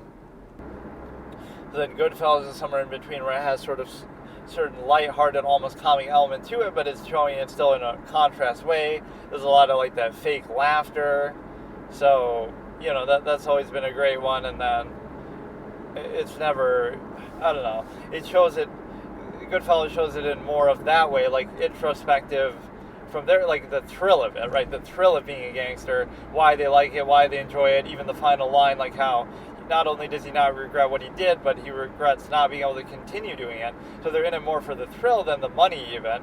They just enjoy that high energy vibe, the power it gives them, things like that, sort of the power fantasy, toxic masculinity, even whatever it lets them do, right? That's what they're living out more so than the money. They could have theoretically gotten a job and done okay, right? But they want to live this certain lifestyle. So that's the element. It shows you sort of the thrill and the fun that they almost get out of it. And then The Godfather is all the family loyalty, that drama behind it, that, he almost looks at it, he's taking care of his family, and there's a sense of loyalty always in everything. So that's the element that works there. There's a bit of game theory element there with like the planning of the families and killing the 5 families, and Hyman Roth in the second movie, like, just trying to outmaneuver each other and things like that. And then obviously Godfather 3, I always bring up that it was originally supposed to be Robert Duvall as the villain, sort of grappling power away from Michael. And sort of like at the end of Godfather 2, they have a bit of a disagreement. And so now it turns into him being the villain, and he's very smart, and he's always been their advisor. So it would be like this very big rivalry between Robert Duvall and Michael, he's trying to grapple power away from him, sort of behind the scenes and whatever. So they have this sort of rivalry between them. That would have been a great third movie. That's what it originally was actually supposed to be. But then you have a situation where, because of Robert Duvall's increased role, he wanted kind of more money. So simply that reasoning, just pay him the money. You've had two of the most successful movies of all time, but instead you want to be stingy and undercut him. And so because of that, it never happened, and then you end up getting what you got for 3, which wasn't obviously nearly as good. But that premise is very exciting. Like, this long-time loyal member of the family basically feels like you're taking the family in the wrong direction, and so he feels justified in sort of grappling power away from you in Michael and trying to take over the family from him basically and oust Michael. So he would be doing it sort of cleverly and subtly behind the scenes, and it would be this whole similar conflict to Hyman Roth, how like they're playing this sort of cat and mouse, whatever. They won't admit to what they're doing, but they're kind of talking around it, and they're kind of both at each other's throats. So you have this kind of gangster game theory thing going on, strategy. And of course, Tom Hagen is very smart to allow that to potentially happen. So whatever, maybe we won't watch the last 5 minutes because my phone fucked up, but whatever, that would be like some of my takes on those 3 movies. And of course, Scarface is the one that people seem to disagree most about it being considered one of the best movies ever. I certainly would say it is. Maybe not as high up as the other 2, but at least in this category of gangster movies, that's why they always get compared. There is a sense of, like, again, he's this one-note, headstrong type of guy that's very fully fleshed out. He's one of the iconic characters ever, really, because he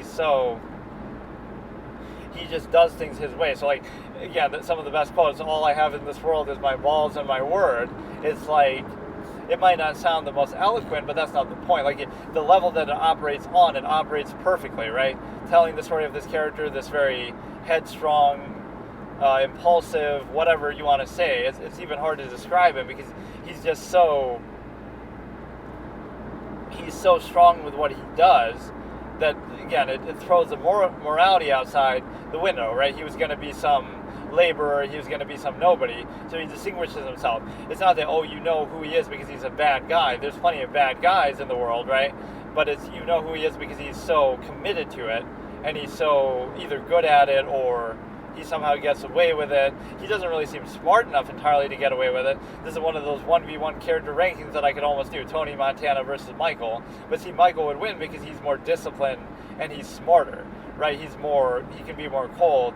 Tony gets too emotional, and that's what ends up being his undoing anyway. Technically, Michael never even gets beaten by anybody, Hyman Roth or the Five Families. He actually dies only because of old age, right? He never actually gets outperformed in the mob world. So, let's do a 1v1 between those three. Like, who would rank where? I would rank number one would be Michael because, again, he's smart. He's an Ivy League student. He's been in the Army. He has a lot of, good past experiences. He comes up with all these good ideas, like where he says, put your hand in your pocket, pretend you have a gun. This was even early on before he was the Godfather. So just by simply doing that, him and the baker, Enzo, who neither of them have a gun, they pretend like they do, and then the people who are going to bring a hit on his father in the hospital go away. So it buys them time, and then they have to send the police. Right, and then it turns into a whole thing where Tom has enough time to recover and bring his own people. So the point is that he's number one because he's so smart. Number two would be Tony, and then number three would be Henry, because Henry's just kind of he's kind of coasting along. He doesn't really do a whole lot. He doesn't have initiative. He's the way it's portrayed, he's like an outsider looking in, which you would question, it's just because it's his documentary or his book that he wrote, so he's telling it as if he didn't do anything wrong. He's not going to admit to his own crime, so he pretends like he's this outsider looking in, I never killed anybody, even though the other two, what's his name? Tommy DeVito or whatever, Tommy DeSimone, they changed the names for some reason in the movie from real life, and then also, what's his name, Jimmy something, Jimmy Conway, and there might have been something else in real life too. Doesn't really make sense why they would change the names when they're trying to tell the story. Those two are killing people, and Henry's not, but yet he rises up the ranks and he's kind of best buds with them. It's kind of hard to believe, right? He said, Jimmy had never asked me to kill somebody before, at the diner, and now he has, but it's pretty clear that either, it's one of two things. Either Henry wasn't as big in this world as he claims to be, or he committed more crimes than he admits to be able to rise in the ranks that way. You can't have it both ways. I was in big with Jimmy and this guy, Tommy, and they were big mobsters, but yet I didn't do the kind of killings necessary that they did to get there. So that's a bit of a contradiction there. So I believe he just kind of sugarcoats his, again, either he's exaggerating how much he knows or how big he was, which I don't think that's really the case, but I think he's downplaying some of the crimes that he committed. He's not going to admit to things when he's whatever. Even though he's in witness protection, he's still trying to sugarcoat it and tell it from his side that, he wasn't that bad, and he didn't do all the kind of crimes. Again, that's how Goodfellas is almost told as an outsider looking in as an observer. Even though he does do some bad things, it's not, I don't know, it portrays it in a different sense that way that almost seems biased towards Henry as the one telling the story, that an unreliable narrator thing, whether it's intentional, because of course it wasn't intentional by him, but yet it's his side of the story that you're hearing, so yet it comes off that way. So that doesn't make it bad, but that's an element to consider, that it's quite likely that Henry did a lot worse things and was a lot worse person than even that movie would show you, because again, it's based on his own side of the story and interpretation of it.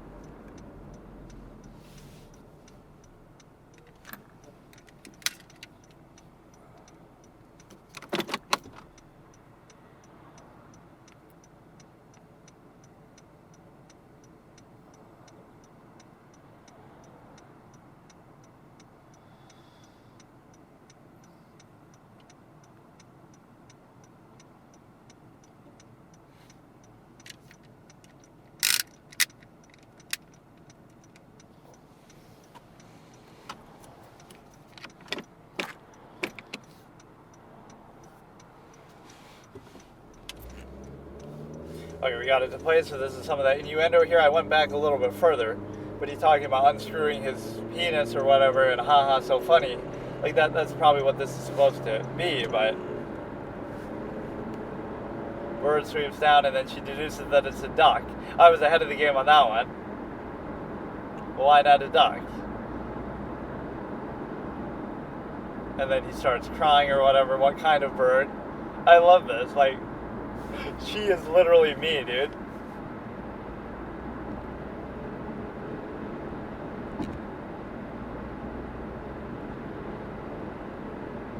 He talks about everyone. Pelican, flamingo, anything besides a duck. But like, I'd be upset. Like, don't blame it on the ducks. That's why he stormed out the first time. Tell me more about the ducks. But he doesn't take it as bad this time. They're overdoing it with the ducks, but I can deal with it, dude. Like, it's funny to an extent, but whatever. Go buy your own ducks, but then it wouldn't mean as much, right? The organic nature of it makes it meaningful that they came on their own. You didn't have to make them do it. He's worried about losing his own family. Right, it's an analogy to that. He's insecure. And yeah, this is the moment that this woman would have over him. Like, I would have a little hidden video camera. Like, I can blackmail Tony Soprano. Not that it's a smart idea, but this macho guy who thinks he's so tough, running people over his car, crying like a little bitch over some ducks. And you might say, oh, well, you get to see him behind closed doors, but you know what I mean? I don't respect his macho tough guy vibe at all now. And it would destroy his whole reputation.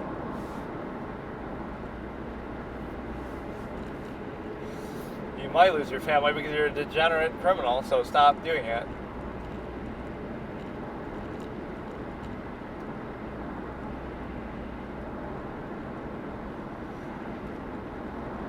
You're going to cheat on your family, on your wife, with this therapist that you seem to really like a lot.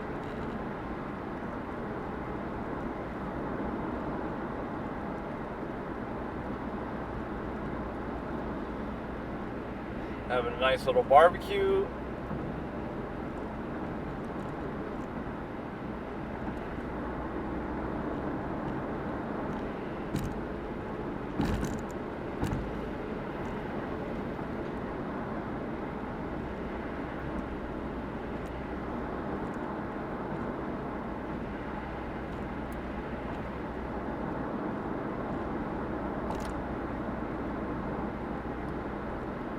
That kid had actually a pretty good moment there, just everybody just agrees and sucks up to Tony. He's giving a little pseudo-therapy session. Everybody kisses up to him the same way that everybody laughs at Tommy's jokes, like in Goodfellas. He's becoming a therapist now in his next life here. But no, the kid kind of walked off, but saying something, a little truth that's maybe tough to hear. What if people stop coming? Don't be so ungrateful for what you got. Let him cook, the original Let Him Cook from Sopranos. Which I don't know actually what that's from. It's associated with the Kingdom Hearts meme, but that's not actually what they say. They, in the game, I wouldn't imagine.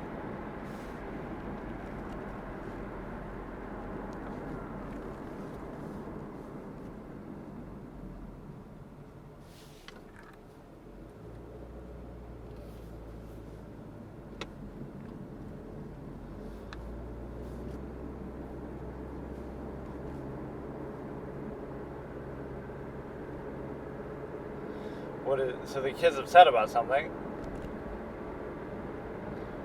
Chris. Tony's being a little introspective.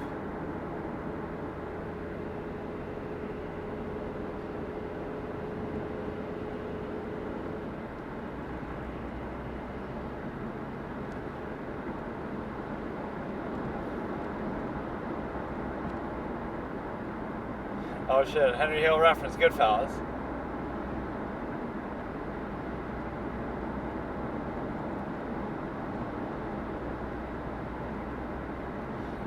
He's talking to some girl in Hollywood. That is a dangerous thing to say. They will kill you as soon as you start thinking about that. he won't do it because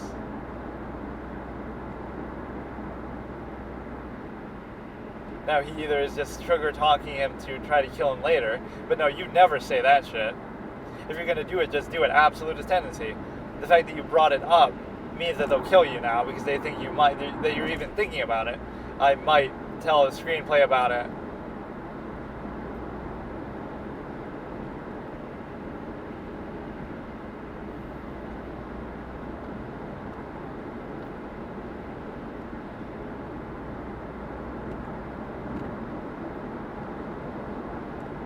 He was insane. They keep saying that.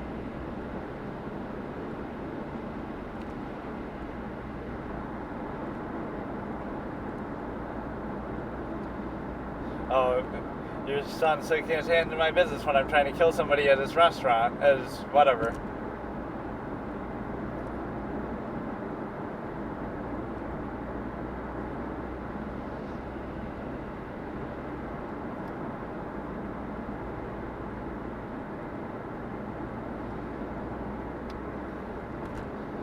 Just wait till you see the modern day men playing women's sports, am I right?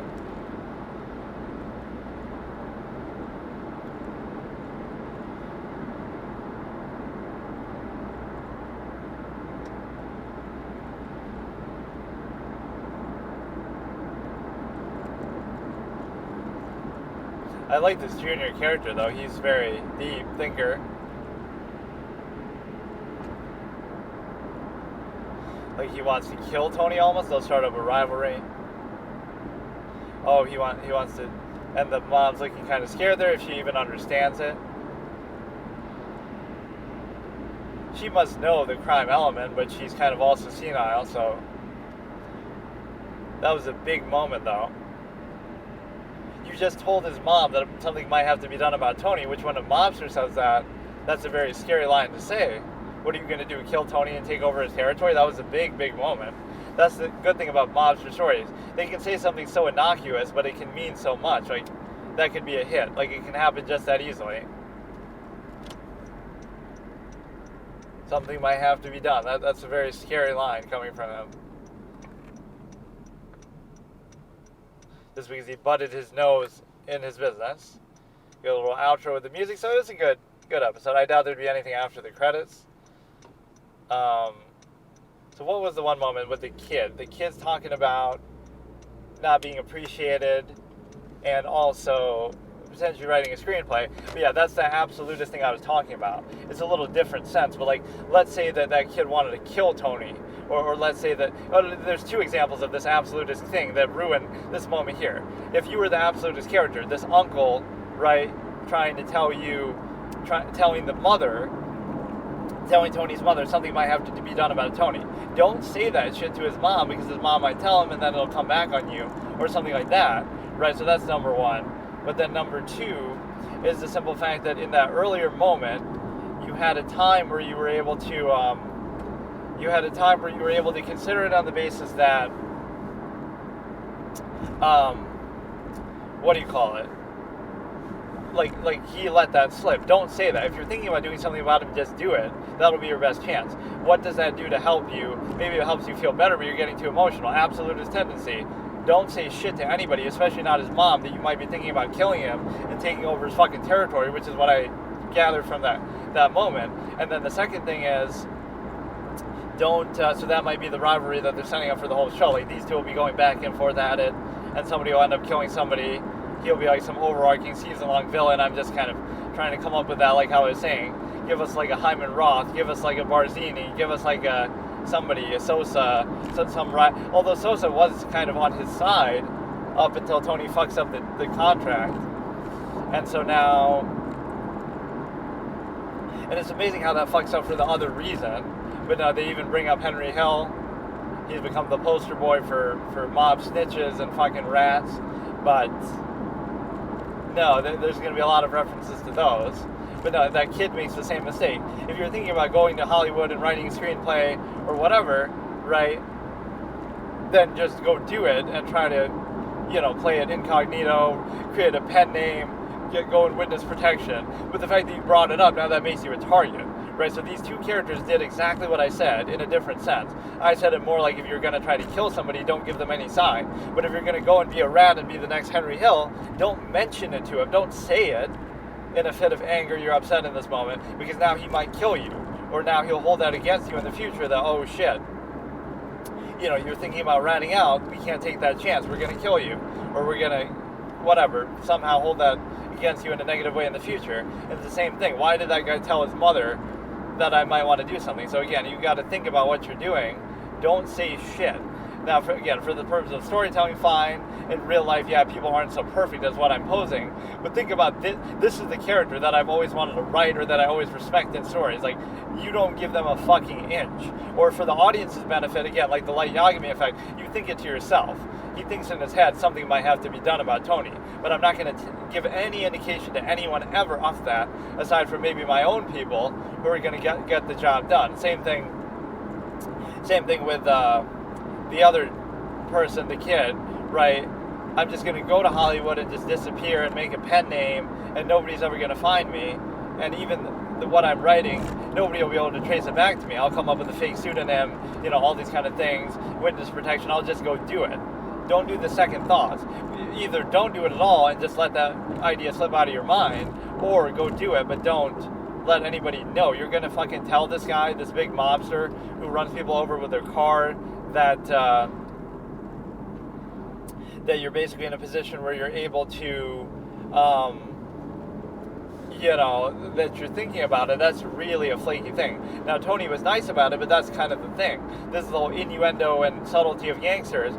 Even if Tony at that moment decided, I'm going to kill you for what you just said, for even suggesting that you might rat us out and make a screenplay and become Henry Hill, even if you thought that, right, he'd be nice to you. Oh, yeah, don't worry. We'll take care of you. It's my bad. We'll go, there's new avenues. And then the next day he'll kill you, right? That's exactly what you would say as a mobster if you were trying to kill somebody. You cozy it up. Don't make him any more upset that he'll actually go and rat you out. But then, the first chance you get, you'll kill him, right? So you'll say it with a smile on your face. And then the other point is the fact that even if you are being really nice, you might say that, okay, fine, we'll try to cushion up to you. But this is the kind of thing, when things get tough, this guy's already thinking about it now. When things get really tough later on in the story and in the relationship and this whole whatever life that they're doing, then what do you think? He'll be the first one out the door to rat everybody out. Henry never says anything like that, I don't think, to give them an indication, right, that he might rat them out.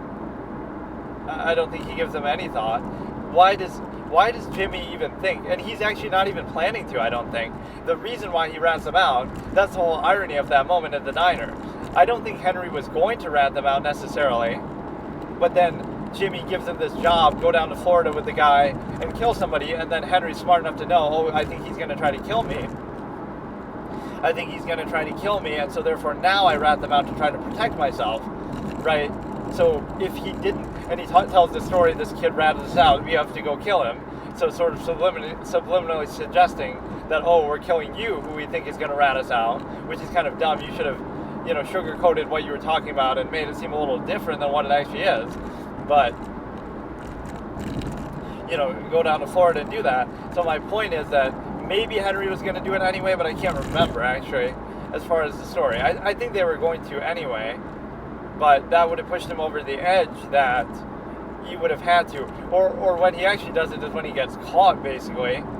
He gets caught for doing drugs that one day, the day where they're cooking the food, and he has to drop the girl off to get her hat before he drops her off to the airport, all that kind of shit, that crazy day where they're showing the helicopter chasing them.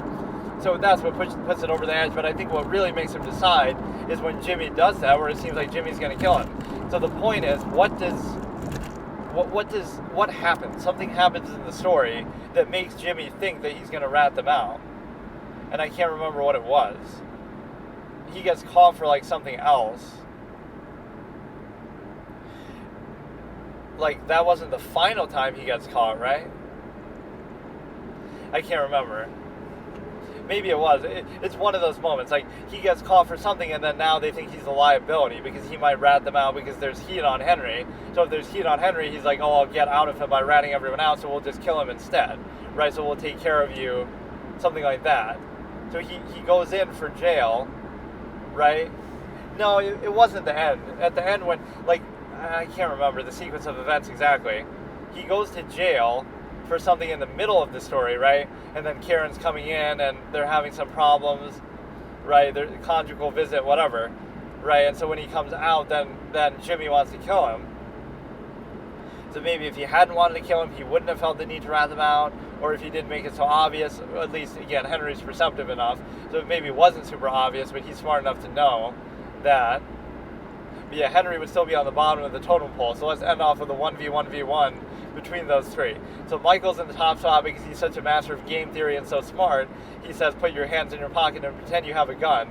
And he's an Ivy League student, and he's been in the military. This isn't the army where you shoot him from a mile away, he says, in Sonny, but that's an appreciated skill to still have, that you could do that. And then the second thing is, you know, he outmaneuvers Hyman Roth, who's a much better character and villain than people give him credit for. He's always in my top villains list of all time. You don't see him enough on screen, but he's so amazing as this old man, but he's still so smart and sort of like, sort of cold and methodical, and he almost kills Michael. And then, what do you call it? He's sort of just, you know, cold and calculating, but he won't give you an inch, but Michael will give you even less of an inch because he's just so... That's not the only context that Roth won't give you an inch, am I right? Ha ha ha. His little thing won't come up if you know what I mean, innuendo. But no, what do you call it? It's a case where, you know, Hyman Roth's a great villain, so Michael has a lot of feats to his strength, and it's only natural he should be the number one of these three because you get a situation of where he actually dies of old age. So what better ending could a mobster have than that, where they don't get killed in combat or whatever, in a hit, you know, that he actually lasted it out. Tony Montana does pretty well for himself, but then he ends up dying because he's fucking with the wrong guy in Sosa. And that's almost like an unsatisfying ending in a way. Like, we need a follow-up where somehow, you know, Sosa's like a antagonistic figure, but then he ends up just winning. Sosa kills him and that's it. Or presumably he's going to go down too, maybe, or maybe not, I don't know, but... Then the third one is going to be, obviously, Henry Hill, which, again, I'm giving him a certain amount of credit, but he doesn't do anything as impressive as the other two. Like, Tony is his own man. He doesn't need to leech off of Tommy and Jimmy. And then also, you know, his feats aren't as great as his, even given that. So he's a much lower scale criminal. Tony is very impressive. And then you could say, oh, it's because it's real, but whatever. I'm still rating them as fiction. That is true. I'm rating two fictional characters, Michael Corleone and Scarface. And I'm rating a real character in Henry Hill. But even then, even if I give Henry a +1 for that, he's still not as impressive as the other two. He doesn't have the same initiative as Tony. He doesn't have the same intelligence as Michael. He gets a +1 for that moment, though, when he does also come up with the fact that Jimmy's trying to kill him. That's at least perceptive. And then finally, you have a situation where, and then he tries to kill Karen too, though he's too obvious with it. Again, not no absolutist tendency there, even if he has some hesitation. Either do it or you don't. You don't do it halfway, because then you get fucked over, because then he rats you out exactly, you know, like you would expect. You kind of had to be even more subtle, or don't even tell him anything, just kill him outright. Right, like that's what I mean. Like Henry is what he is, but how's he gonna stop you from killing him? Right, like you could just kill him any time. He would never see it coming.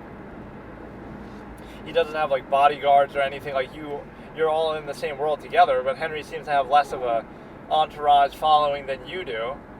So, and what recourse is going to happen? So they could have easily killed Henry. Tommy's obviously already dead by that point.